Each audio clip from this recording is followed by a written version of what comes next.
Konon, ada seorang pangeran yang begitu dermawan, sampai-sampai ia rela memberikan gajah suci kerajaan, anak-anaknya sendiri, bahkan istrinya kepada orang lain. Banyak orang menganggapnya gila, tapi para dewa justru menyebutnya sebagai manusia dengan kebaikan paling murni di dunia. Di kerajaan yang damai itu, hiduplah seorang pangeran bernama Vesantara. Ia adalah pewaris tahta kerajaan yang megah dan kaya. Namun yang membuatnya dikenal oleh seluruh rakyat bukanlah kekuasaan atau kemewahan istana, melainkan kebaikan hatinya yang luar biasa. Sejak kecil, Vesantara selalu percaya bahwa kebahagiaan sejati tidak datang dari apa yang kita miliki, tetapi dari apa yang kita berikan kepada orang lain. Kerajaan tempat Vesantara tinggal adalah negeri yang subur dan makmur. Hamparan sawah hijau membentang luas, sungai-sungai jernih mengalir melewati desa-desa, dan pasar selalu ramai oleh para pedagang serta petani. Di halaman istana kerajaan, hidup seekor gajah putih suci yang dipercaya oleh rakyat sebagai pembawa hujan, kesuburan, dan keberuntungan bagi seluruh negeri. Vesantara dikenal oleh semua orang sebagai pangeran yang sangat dermawan. Jika ada orang yang lapar, ia akan memberi makan. Jika ada yang kesulitan, ia akan membantu tanpa ragu. Bagi Vesantara, kekayaan tidak berarti jika hanya disimpan untuk diri sendiri.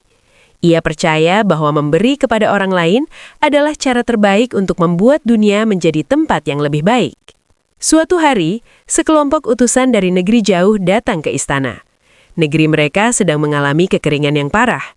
Ladang-ladang gagal panen, dan rakyat mereka mulai kelaparan. Mereka mendengar tentang gajah putih suci milik kerajaan Vesantara. Dengan penuh harapan, mereka memohon agar pangeran memberikan gajah itu kepada negeri mereka, agar hujan bisa kembali turun.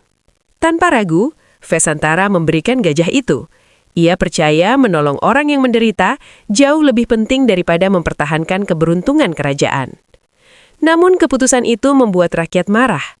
Dan akhirnya, Vesantara diusir ke hutan. Di hutan, ujian terberat datang. Seorang Brahmana tua meminta kedua anak Vesantara untuk dijadikan pelayan. Dengan hati hancur, Vesantara tetap memberikannya. Dan tak lama kemudian, seorang petapa bahkan meminta istri tercintanya. Pengorbanan Vesantara begitu besar, hingga para dewa di langit pun menyaksikannya. Mereka melihat bagaimana seorang pangeran rela kehilangan segalanya demi menolong orang lain dengan hati yang tulus.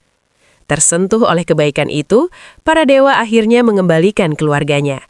Anak-anaknya kembali dengan selamat, istrinya Madi kembali ke sisinya, dan rakyat kerajaan pun menyadari kebesaran hati sang pangeran.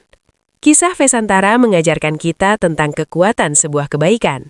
Kadang-kadang, melakukan hal yang benar tidak selalu mudah dan bahkan bisa menuntut pengorbanan besar.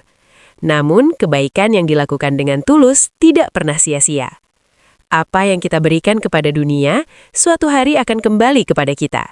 Seringkali dalam cara yang tidak pernah kita bayangkan sebelumnya. Jika kisah ini menginspirasimu, cobalah lakukan satu kebaikan kecil hari ini. Karena mungkin, kebaikan kecil itu bisa mengubah dunia seseorang. Dan jangan lupa follow dan subscribe untuk lebih banyak kisah kebijaksanaan dari masa lalu.